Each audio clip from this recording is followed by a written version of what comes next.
გერმანია ეკონომიკის ბიბლიოთეკის მეცნიერების კულტურისა და სამოქალაქო პრაქტიკის დეპარტამენტის დირექტორი, ილიას უნივერსიტეტის პროფესორი, სოციოლოგი. პირველში მინდა ყველაფერში მოგიხაროთ, რომ როცა გამოდება ჩვენი სრულებულ სამეფოს საფუძვლად ემზადებიან ხოლმე და სამწუხაროდ არ უნდა ამერიკ რომ მასე საფუძვლად მომზადებული ვარი იმ კითხვაზე პასუხის გასაცემად ან ვთქვათ იმ თემაზე სრული მოცულობით სასაუბრო, თუმცა აწუთი მაქვს ამისთვის, რასაც ქვია პოლიტიკოსის პასუხისმგებლობა, პოლიტიკა ხალხის სახელით, დემოგრაფიული აღშენებობის გამოწვევები. მაგრამ ერთი რამის გარკვევა მაინც მოვასწარი ჩემთვის, მე დავინტერესდი, როდის ჩდება კონცეფტი ხალხი ქართულ, ასე ვთქვათ, სოციალურ აზრში. თქვენგანმა შეიძლება კარგად იცის, როდის ჩდება ეს კონცეფტი, მაგრამ მე ერთ ციტატას წაგიკითხავ და მგონია, რომ პირველად აი ჩდება საქართველოს ისტორიაში ხალხის კონცეფტი, ეს გახლავთ ილია ჭავჭავაძის ძველი საქართველოს ეკონომიკური წყობის შესახებ, მისი ერთი პატარა წერილი არის, ის წერს. ჩვენი ქართლის ცხოვრება ხალხის ისტორია კი არ არის, მეფეთა ისტორია და ხალხი კი როგორც მოქმედი პირი ისტორიისა ჩრდილშია მიყენებული. თითქოს ხალხის ისტორიის შესაძლებლად საკმაოა კაცმა იცოდეს მარტო მეფეთა ისტორია, თვითონ მეფეთა მოქმედებაც ნაჩვენებია საგარეო საქმეთა შესახებ და არა შესახებ შიდა საქმეთა.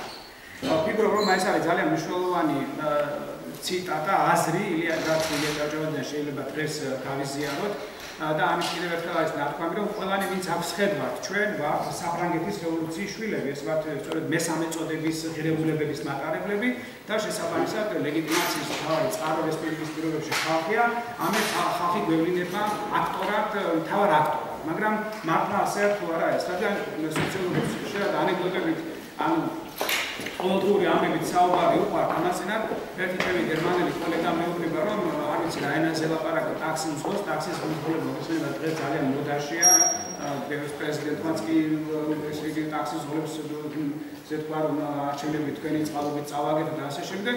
შეიძლება ვთქვათ, რომ ტაქსის მსხვერპლი ეს არის საშუალო სტატისტიკური ადამიანი, რომლის აზრის გაზოგადება რაღაც აზრით შეიძლება ხოლმე. და ამ გერმანელმა მითხრა რომ მე ახლა ტაქსი მოვედიოდა და ტაქსი მსხვილმა მითხრა რომ მე რუსეთთან ძალიან კარგიაო რომ რუსეთთან მიყო ჩვენო ისე როგორც ვიყავით.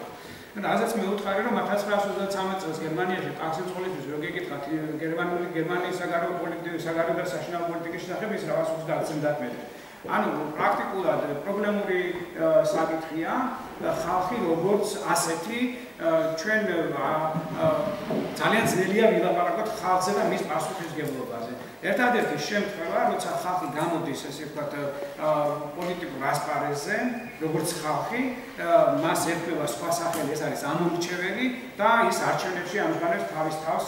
სხვა შემთხვევაში პოლიტიკა უნდა იყოს დაცული ხალხის ინტერვენციისაგან. ეს უნდა შედიოდეს ყველა ხელისუფლების ინტერესში და ასეც არის კიდევაც პოლიტიკური სისტემა ისეა მოწყობილი ყველა ქვეყანაში, მათ შორის საქართველოში, რომ ხალხის უშუალო ინტერვენციისაგან პოლიტიკური სისტემა დაიცვას. მაგალითად, თქვენ არ შეგიძლიათ პარლამენტის დეპუტატი, რომელიც არ მოგეწონათ არჩევნების შემდეგ, იმავე წუთს დაითხოვოთ პარლამენტიდან.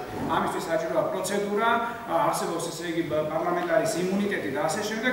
ეს იმას ნიშნავს, რომ არჩევნების შემდეგ დგება დრო, როცა არსებობს მთავრობა, როცა არსებობს პარლამენტი და ხალხს უშუალო ინტერვენცია არ შეუძლია დაუშვათ პირდაპირ პოლიტიკის სისტემაში. ეს არის ძალიან მნიშვნელოვანი, ყველამ ვიცოდეთ, რომ პოლიტიკის სისტემა უნდა იყოს დაცული ხალხის პირდაპირ უშუალო ინტერვენციისაგან. ეს არის საშიში ნებისმიერი ხელისუფლებისთვის და იმედი მაქვს, რომ ამ ხელისუფლებასაც ესმის დღევანდელ ხელისუფლებას, თუ რა შედეგები შეიძლება ამ დაგვრობა ინტერვენცია მოიტანოს.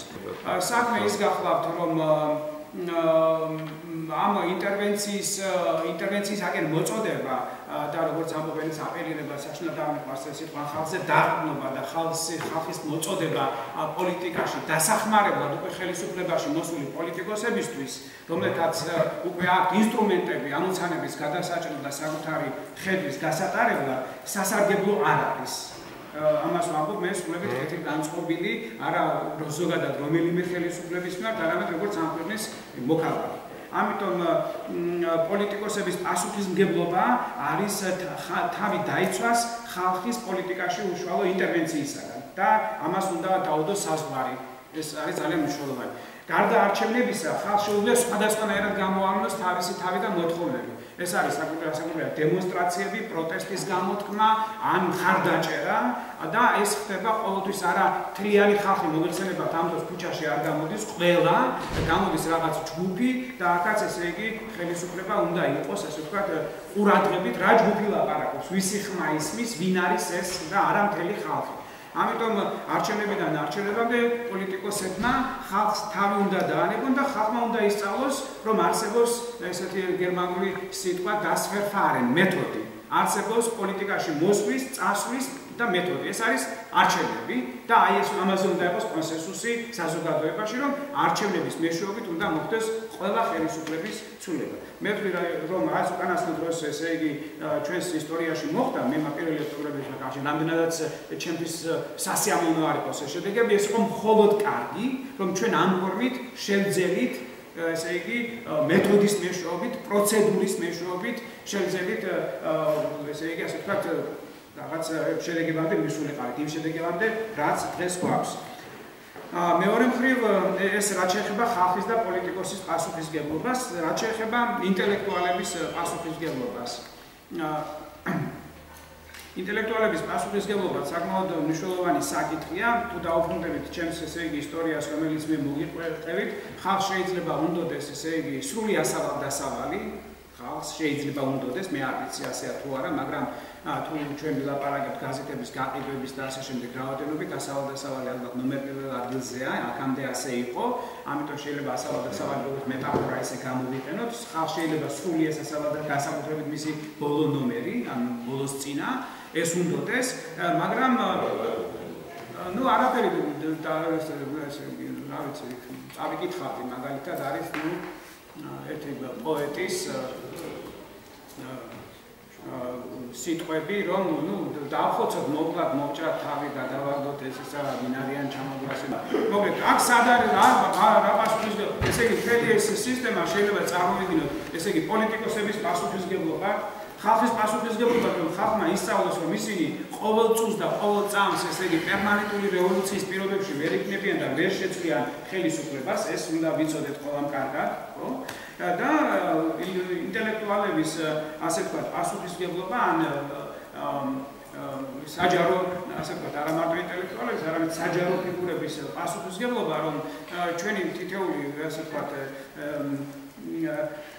ჩვენ უნდა გვქონდეს საერთო ნიადაგი, ასე ვთქვათ, რომ საერთო ღირებულებები, ეს არის ლიბერალური ღირებულებები, ეს არის დემოკრატიული ღირებულებები, ეს არის დასავლური ღირებულებები და როგორც მრავალ დასავლურ ტექსტშია ნათქვამი, ჩვენ უნდა გვეყოს ვაჟკაცობა, იმ შემთხვევაშიც კი როცა ვართ უმცირესობაში დავიცვათ ჩვენი პოზიცია და არ დავიხიოთ უკან. ჩვენ დღეს ვხედავთ ადამიანებს, რომლებიც გუშინ ერთს ამბობდნენ, დღეს სხვას ამბობენ, რომ ვხედავთ ესე იგი ადამიანებს ეშინიათ, ეს გასაგებია, მაგრამ ინტელექტუალებისაგან ყველაზე მეტად და საჯარო ფიგურებისაგან, არაპოლიტიკოსების პასუხისმგებლობაში, ყველაზე მეტად უნდა მოითხოვებოდეს განბედაობა და ვაჟკაცობა. თუ დროში ვცხოვრობთ და ეს იმას ნიშნავს, რომ მე მერაბ მამარდაშვილის ერთ ციტატას წავიკითხავ და თავს დაგანებებ.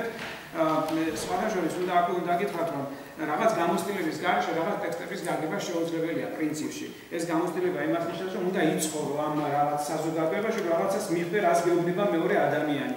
ამიტომ ხანდახან გონია და ეს საკითხების თემად შეიძლება იყოს, რომ ის რაც დასავლეთში ხდება, რასაც დასავლეთი გვთავაზობთ, სემანტიკურად თუ როგორ თარგმნით ამას ჩვენს ენაზე, ქართულ ენაზე, როგორ გადმოგვაქვს დასავლური პროგრამები და პროექტები, რომელსაც ჩვენ ვახორციელებთ ქართველი ხალხი და საზოგადოება, ეს ლინგვისტიკის შესწავლის საგანი შეიძლება იყოს და ძალიან საინტერესო შედეგებამდე მივალთ. იმიტომ რომ ჩვენს უღმა სარკისებურად ავირეკლავთ ხოლმე სინამდვილეს, რაც ევროპაშია და ეს არის საკმაოდ დიდი პრობლემა. ნუ ამას ახლა თავისი მიზეზები შეიძლება გქონდეს, ამდენი დროც არ მაქვს თქვა, მაგრამ ერთ ციტატას წავიკითხავ.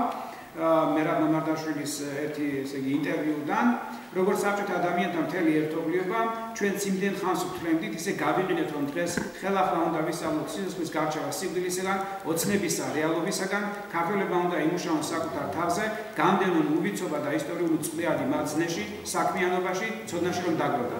საბჭოურად დაპატარავებულებმა, ენერგია დაშრეტილებმა დავკარგეთ პოლიტიკის შეგნების უნარი და აღარ ვიცით როგორ ვიცხოვროთ თულ საზოგადოებაში. სწორედ ეს თული საზოგადოებაში ცხოვრება ის არის, რომ ჩვენ დღეს აღმოვაჩენთ, რომ ბევრი არ ფიქრობს ისე, როგორც მე ვფიქრობ. და რომ არის პლურალიზმი, რომ არის მრავალფეროვნება და ძალიან ძნელია ადამიანები რაღაც ერთი იდეის ირგვლივ გააერთიანონ და ასე შემდეგ. ანუ საზოგადოება მუდმივ დისოციაციის პროცესში როცა იმყოფება, როცა მუდმივად იცვლება ორიენტირები და ღირებულებები, საკმაოდ ძნელია ასეთ საზოგადოებაში ცხოვრება და ახლა ჩვენ გვიწევს მართლა რთულ საზოგადოებაში ცხოვრება და ესეც უნდა ვისწავლოთ. და ბოლოს ერთი ციტატა მინდა წავიკითხო კიდევ და ამით დავამთავრებ. მერაბ მამარდაშვილი ამბობს, რომ ჯერ ისევ სურთ ურთიერთობის განახლება რუსულ აზროვნებასთან, მართლმადიდებელ ქრისტიანობასთან, მაგრამ რუსულმა აზროვნებამ და მართლმადიდებელმა ქრისტიანობამ ჩვენ უსყურში გადაგჩეხა. კვლავ აგრძელებენ პატრიმოყვარეობის მაამებელი ხატების შექმნას, როგორ კარგად ვიყავით, კულტურაც ჰქონდა, სოფელიც ყავდა, მაგრამ თავად გლეხობის ნაწილმა მოსპო ნამდვილი გლეხობა, ვიდრე ამ ყალბ ნუგეშისცემას გააგრძელებდნენ, დაუცლუბად იტრიალებენ წრეში, როგორც დანტეს გმირები ჯოჯოხეთში. ანუ პრაქტიკულად თუ ჩვენ ამ ჩვენი უახლესი ისტორიის ამ 20 წლისაგან რაღაც დაშმები არ გამოვიტანეთ და კიდევ ერთხელ გავიმეორებ, თუ ხალხმა არ ისწავლა და ვერ მიხვდა იმას, რომ უშუალო ინტერვენცია პოლიტიკაში არ მოხდება, პოლიტიკოსები ყოველთვის დაიცავენ თავის ველს და მათ აქვს ერთადერთი შესაძლებლობა არჩევნების დროს, ესე იგი აიღონ ძალაუფლება ან გამოხატონ თავისი პოზიცია, ხოლო ინტელექტუალები და საჯარო ფიგურები არ შეთანხმდებიან ლიბერალურ ღირებულებებზე და არ ეყოფათ გამდიდაობა თქვან ის, რასაც ისინი ფიქრობენ, მაშინ ჩვენ ესე იგი მივალთ ცუდ შედეგებამდე. ამიტომ ჩემი აზრი არის, რომ ჩვენ დაბედულები ერთი მხრივ პოლიტიკოსებს მოვუწოდოთ, რომ თავი დაიცვან ხალხის უშუალო ინტერვენციისაგან, ან ხალხის სახელით შურისძიებისაგან, ან დაუშვათ მაამებლობისაგან ხალხის სახელით და ჩვენ ვინც აქ ვართ და ვინც გარეთ არის და ვისაც თავის საჯარო ფიგურად მიაჩნია, იყოს გაბედული და ილაპარაკოს ის, რასაც ფიქრობს. დიდი მადლობა ყურადღებისთვის.